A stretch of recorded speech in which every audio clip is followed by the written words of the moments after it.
지금 예루살렘 교회에 총회가 열리고 있습니다. 그 안건의 제목은 이방인에게 율법을 지키게 할 것이냐, 이방인에게 할례를 행하게 할 것이냐라는 것이었죠. 그 이야기 중에서 제일 먼저 이제 베드로가 자기의 상황과 경험을 이야기하면서 하나님께서 이같이 역사하셨다. 이방인들 가운데도 성령이 임하였고 하나님 역사가 우리에게 임하였듯이 똑같이 역사했었다라고 보고를 하게 되어지죠. 그 뒤에 이제 바울과 바나바가 또 이어서 자기들이 안디옥에 있었다가 이제 제1차 선교 여행을 하면서 여기저기를 이방인들 가운데 다닐 때에 하나님께서 그들 가운데 문을 여셨고 동일하게 역사하셨다. 경험에 대한 이야기를 하였고요. 오늘 말씀 속에서는 예루살렘 교회의 수장이었던 예수님의 어붓 동생이죠. 야고보가 이제 이야기를 합니다. 교회의 이제 지도자였습니다. 15절과 18절 속에 보게 되어지면 그는 아모스의 성경을 인용하면서 아모스 성경에 이같이 되어 있다라면서 이야기를 하는데요. 이제 야고보는 베드로와 바울과 바나바가 지금 현재 발생하고 있는 성령의 역사, 이방인 가운데 이야기를 하였다고 하면 그것을 뒷받침할 수 있는 근거와 성경 말씀을 이 아모스의 말씀 가지고 야고보가 이야기합니다. 그래서 아모스 9장 11절 12절 말씀을 인용한 것인데요.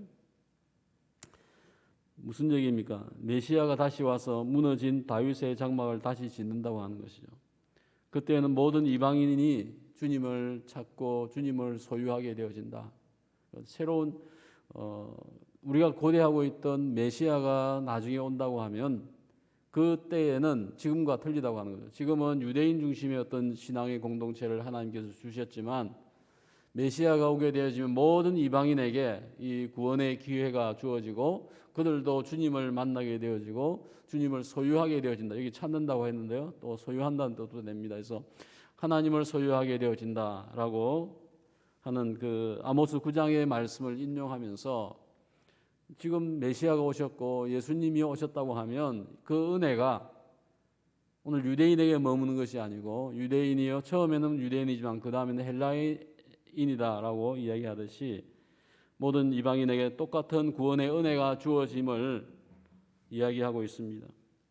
구원을 받는데 율법을 지켜야 하고 내가 헌금을 얼마를 해야 되고 또 내가 학력이 있어야 되고 재능이 있어야 되고 어떤 봉사를 열심히 기도를 많이 해야지 구원을 받는다고 하면 구원을 받을 수 있는 자가 누가 있겠습니까? 오늘 예수님의 동생 야고보 또 모든 사도가 이야기하는 것이 그것입니다.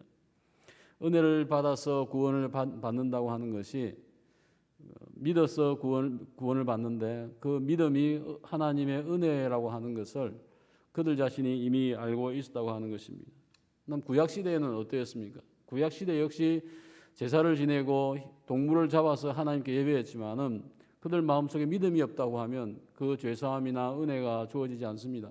그래서 구약이나 신약이나 동일하게 주님의 은혜와 믿음 속에서 구원을 받는 거죠. 아브라함도 노아도 하나님을 믿음에 하나님께서 의롭게 여기셨다라고 이야기하였습니다. 제사는 이제 모세 시대 이후에 그 율법이 주어지고 어떤 구원의 이야기들을 하였다고 하면 믿음은 모세 시대 이전이죠. 모세 율법 이전에 하나님의 은혜가 이미 있었고 인간이 최초 범죄한 에덴 동산에서도 이미 은혜로서 죄 사함에 대한 어떤 옷을 입힌다든지 그런 정표가 있었던 것입니다. 구원에는 할례나 율법을 지키는 것이 아니고 은혜로 되어진다 하는 것을 그들도 이야기하고 있는 것이죠. 그래서 19절과 21절 속에 야고보의 결론은 무엇입니까? 교회는 할례 문제 때문에 이방인을 괴롭게 하지 말라. 괴롭게 해서는 안 된다고 하는 거예요. 예수를 믿어서 은혜 속에 있는데 왜 할례를 행하지 않느냐, 왜 율법을 지키지 않느냐라고 이야기해서는 안 된다고 하는 것입니다. 그래서 이 이야기는 베드로의 이야기와 바울과 바나바의 이야기와 다 똑같은 것입니다. 하지만 20절 말씀 속에 다만 최소한의 윤리를 지켜야 한다. 최소한의 어떤 성결함, 세상과 구분되어지는 조건을 제시합니다. 전통을 보수하는 유대인들을 고려하여서 그 세 가지를 이야기하는데, 첫 번째는 우상으로서 더럽혀진 음식을 멀리해야 된다, 삼가해야 된다 하는 거죠. 우상에 더럽혀졌다고 하는 것은 무엇입니까? 예전에는 전부 다 그 소를 잡거나 양을 잡아서 먹기 전에 그것을 자기 이방인은 신전에 가서 그것을 제사를 지내고 거기에서 나온 고기로서 다시 이제 시장에 가서 팔리게 되어집니다. 자기가 가져와서 먹든지 팔게 되어지는데, 그러면 그리스도인들도 그 시장에서 나온 신전에 바쳐진 그 음식을 먹게 되어진다고 하는 거죠. 하지만 오늘 그와 같은 음식을 먹지 말라고 하는 거죠. 물론 이것도 나중에 바울은 다양하게 이야기를 하지만은 그 신전 자체는 사실 그 고기는 의미가 없는 것이죠. 먹든 안 먹든지 중요한 것은 아니지만은 오해할 수 있고 마음의 믿음이 연약한 자는 힘들 수 있기 때문에 그것을 삼가해야 된다고 하였고요. 두 번째는 무엇을 삼가해야 합니까? 음행에 대해서. 이것은 당연히 이제 삼가해야 할 것인데, 이방인에게는 이것이 많이 개방적이었습니다. 유대인은 이 음행이나 음탕한 것에 대해서 제한을 하고 있었지만은 이방 세계에서는 이것이 일반적인 것이었고 별로 그렇게 비윤리적으로 보이지 않았기 때문에 이것을 금해야 된다. 그래서 가정의 생활, 부부의 생활 이 부분을 깨끗이 할 것을 이야기하고 있는 것이죠. 세 번째는 목매어 죽인 짐승과 피를 멀리할 것을, 피를 마신다든지 이런 것을 금해야 한다라고 이방인의 그 어떤 종교의 의식에서 또 이방인의 삶 속에서 생활 습관, 식생활 부분에서 최소한의 어떤 제한을 제시하고 있습니다. 이에 이 결론을, 총회의 결론을 이제 안디옥 교회에 알려야 되겠죠. 또 안디옥 교회만이 아니고 모든 이방 교회에게 예루살렘 총회의 결과를 알려줘야지 혼돈이 생기지 아니하고 복음을 전가할 수 있습니다. 해서 바울과 바나바를 보내지만은 그들 외에 또 2명을 더 내세워서 오늘 이 있었던 결론을 정확하게 전달할 수 있고 공평하게, 만약에 바울과 바나바가 와서 이야기했을 때에 근데 왜 너희 2명만 이야기하느냐, 근데 우리가 그걸 어떻게 믿어, 이야기할 수 있죠. 해서 예루살렘 총회가 이것이 공적인 것이고 결론인 것을 2명을 세워서 정인을 보내게 되어집니다. 그 한 명이 이제 유다이고 실라입니다. 유다는 그 이름 자체가 히브리 유대적인 이름이잖아요. 유다. 그리고 하나는 실라는 헬라파입니다. 그래서 히브리파 성도 1명과 헬라파 성도 1명 균형을 맞춘 거죠. 그래서 유대인 1명과 헬라파 출신의 유대인 이 2명을 이제 같이 보내어서 오늘 총회에서 있었던 결과를 보고하게 되어지는, 통지하게 되어지는 상황이 여기서 나오고 있습니다.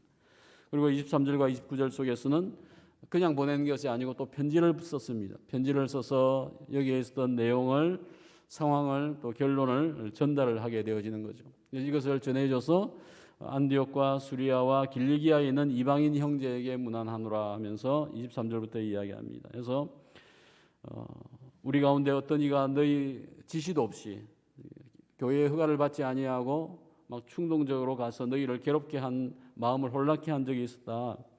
하지만 이제는 그 문제에 대해서 이야기를 하면서 결론이 나왔으니까 바나바와 바울과 또 여기에 2 정인을 보낸다고 하는 것이죠. 해서 이 편지의 내용을 통하여서 문제를 이제 해결할 수 있기를 바라고 있습니다. 해서 너희를 보내기를 만장일치로 결정하였다.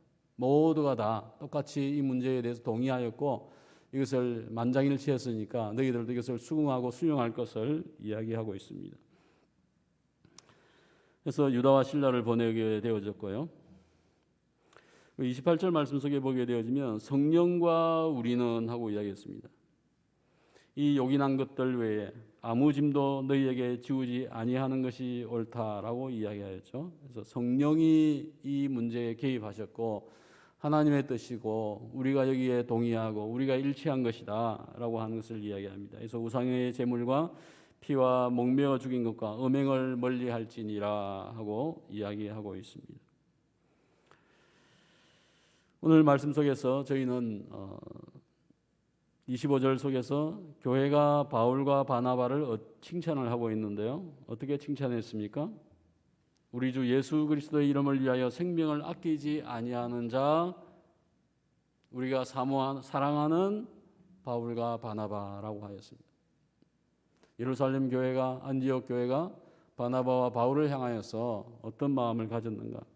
어찌 보면 바울과 바나바는 복음을 전하는 순회하면서 또는 선교사의 일들을 하는데, 교회가 그들을 바라보면서 이 두 명은 예수 그리스도의 일을 위하여 생명을 아끼지 아니하는 자이고 우리가 교회가 사랑하는 자이다라고 인정을 해주고 있습니다. 이와 같은 관계 속에서 두 명을 보내고 이 모든 문제를 이제 일단락 짓게 되어집니다. 오늘 전체적인 말씀 속에서 구원은 인간의 행동과 조건에 의해서 주어지는 것이 아니다라고 하는 것이죠. 오늘 그와 같은 구원의 조건이 있다고 하면 저희들도 그 조건을 감당할 수가 없는 것입니다. 내가 의인이기 때문에 구원받은 것이 아닌 것이죠. 의롭지 않지만은 의롭다고 해주셨기 때문에 저희가 구원받았습니다. 이것이 은혜입니다. 나의 의를 내세우며 내가 이같이 했으니까 너도 이같이 하라고 누구인가 내가 요구한다고 하면 그것은 율법을 제시하는 것이죠. 그것에 얽매이게 하는 것입니다. 믿지 않는 자, 그들의 영혼을 어떻게 구원할 것인가에 더욱더 우리가 집중을 하고 그 구원을 받는 것에 어떤 얽매임이나 장애가 되어지는 그와 같은 우리의 모습이 없어야겠습니다. 멍에를 씌우지 말라고 하였습니다.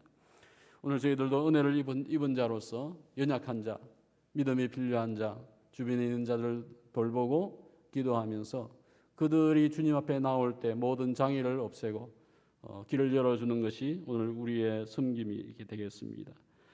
기도하시겠습니다.